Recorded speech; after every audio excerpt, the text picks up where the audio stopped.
Hey indie authors, are you wondering how to use Kickstarter to get your content out? Things like, say, audiobooks, or maybe a game. Well, that's what we're going to talk about today in the business of writing. So let me just quickly say what I'm hoping that you get out of this video series. I hope that when I'm done with this, that you've got a pretty good grip on how to go about doing a crowdfunding for a particular project that's of interest of you. So there's lots of folks that are looking to help you with your campaign. There's some platforms that will teach you how to do a Kickstarter campaign. And a lot of those, while they say they're free, what they're going to do is they're going to take a percentage of whatever you earn on that Kickstarter campaign. So there's a cost to that. There's all kinds of guys out there that are looking to help you by promoting you on social media and do advertising. But my belief is that you, as an astute author that has a good grasp on marketing and a decent mailing list, that may be thinking about doing audiobooks but doesn't have the money, can pull this together in a DIY methodology. So by watching these videos and giving it some thought and building a strategy, that you should be able to put together a successful campaign. So let's get into the content. So to begin, let's talk about what crowdfunding is and how it can be used. What we're looking to do in this series of videos is help independent authors that are looking to find capital for their project. No matter how hard you're prepared to work, sometimes you're going to need some money to pay for a cover to be made or an editor, or in this case, we're talking about hiring a high-quality narrator for an audiobook. We can never underestimate the need and the power of working capital. I'm trying to help you find ways to generate the capital that you may not have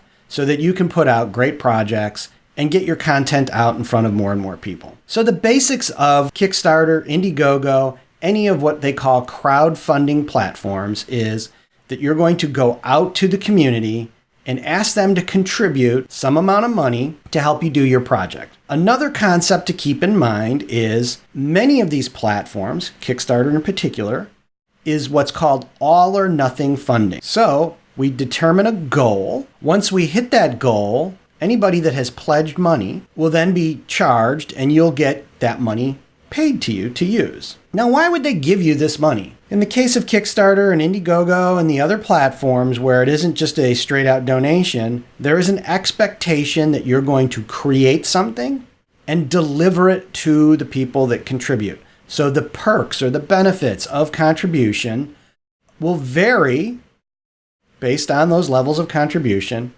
but they're going to get something for it. So to better explain crowdfunding, let me walk you through this particular project.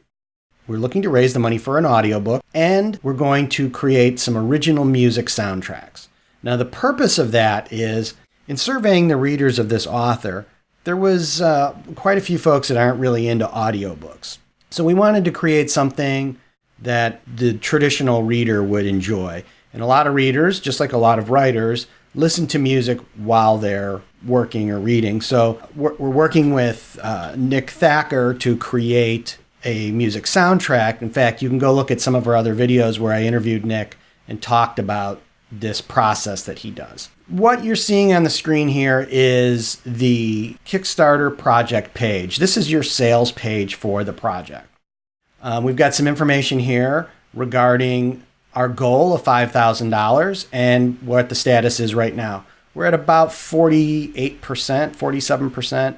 We've raised $2,437 from 65 backers. And later I'll show you behind the scenes some of the data that you get to see about your backers. We also know now that there's 25 days left in this particular campaign. So we have to get to $5,000 in the next 25 days, or I'm going to get $0. There's not going to be any money raised. If we exceed that, and I'm going to get to stretch goals and exceeding your funding in a moment, that money you would get. But we have to get this $5,000 goal. And as a sideline, one thing that you should think about, kind of a learning lesson that I have, is setting a lower goal is probably a better idea. Seeing as I'm looking at a higher quality author with a higher finished cost per hour, and I'm doing the soundtrack, I needed to raise more money. So that's why the higher goal level. You have the opportunity to put in a video to discuss the project. A lot of times you'll see people talking about their project. In this one, are you ready to enter the world of Rose Court, the White Witch of London?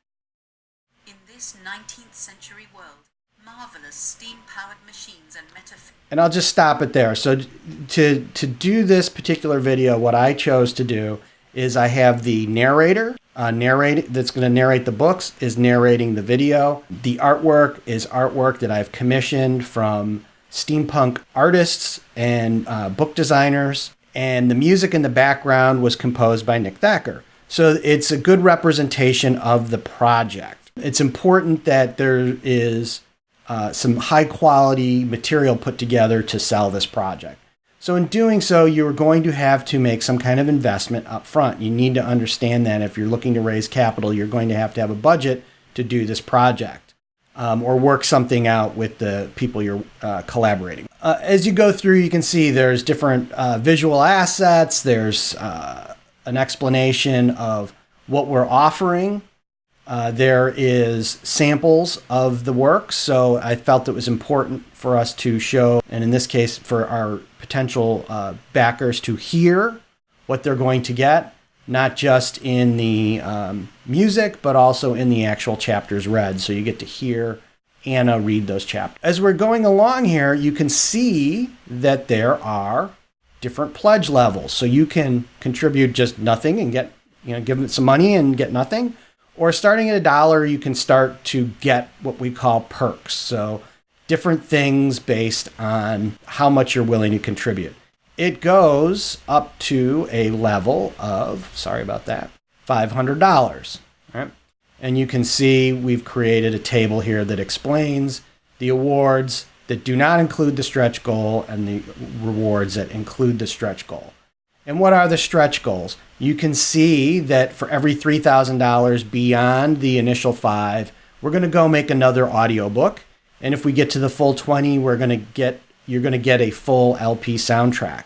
So the idea is that if you contribute at a certain level, in this case, that's Alchemist level for $25, you're going to get everything that these other folks get. That includes the audiobook. As everyone contributes and we all as a group get these stretch goals completed, you're going to get more and more perks. So potentially you could get 5 books for $25. That's a phenomenal deal. Now we're in the Kickstarter dashboard, and you can see we have the understanding of our funding levels. We can see our progress over time. We can see where the money is coming from. For those of you that are adept in marketing books, you're going to find some pretty powerful tools here to use, in the sense that we can create custom links and associate them with different marketing strategies, and then we can see how those pledges are playing out. So you can see that over 50% of where my money is coming from is from either my newsletter, it has come from newsletter swaps. So authors inherently have a strong marketing tool if they have a good newsletter that they're using. Now let me drill a little bit deeper into this whole newsletter concept. Once I sent out my Kickstarter campaign to my newsletter, of course there were some people that are not interested and they didn't want to hear about it. But what I did find out was 2 very, very important things for any author. The first is that on my list, there is a significant amount of folks that are active Kickstarter backers.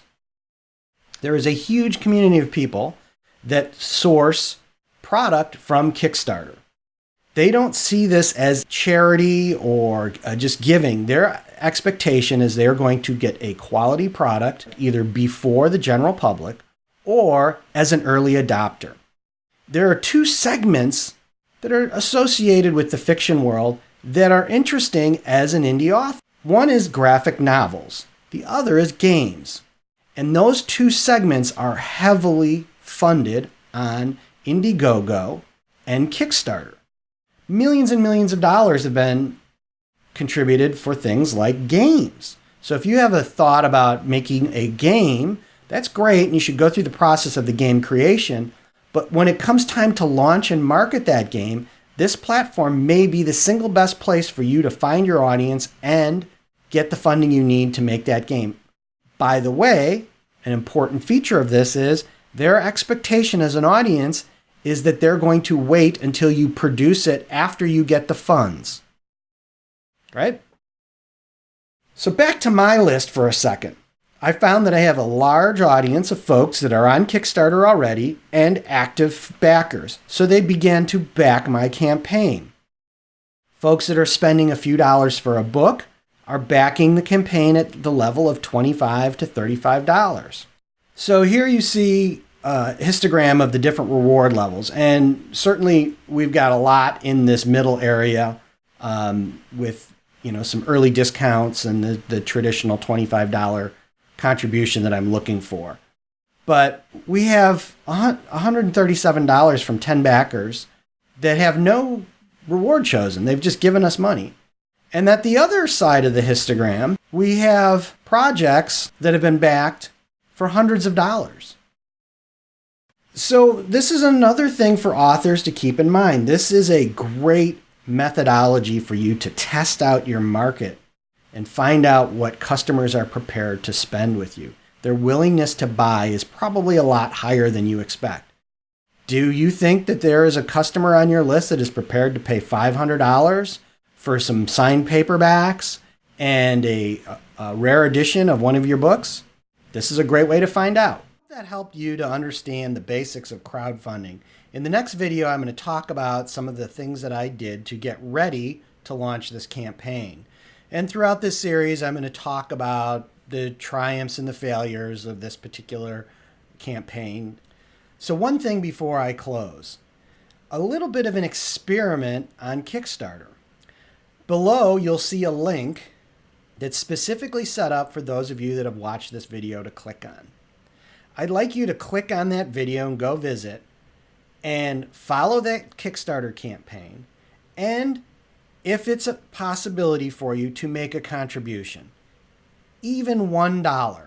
I'm actually more interested in seeing what happens when we increase the number of backers rather than the funding per se. Yeah, it's great when I get to that 5,000 goal, but what I'm trying to find out for all of us is what happens when you hit certain trigger levels by the number of backers. And why is that important? Well, let's think about this from the perspective of Kickstarter for a second. They know what the lifetime value of a backer is. They know how that develops over time once you get on the platform. So they're going to reward campaigns that appear to be popular, and by popular what they mean is attract more backers. So even low dollar backers will eventually result, in their view, as to backers that will contribute to more and more campaigns, which of course they get a percentage of. A big help, if this video is of any value, contribute $1 to that Kickstarter campaign on the link below, and let's see what we can learn about doing successful Kickstarter campaigns.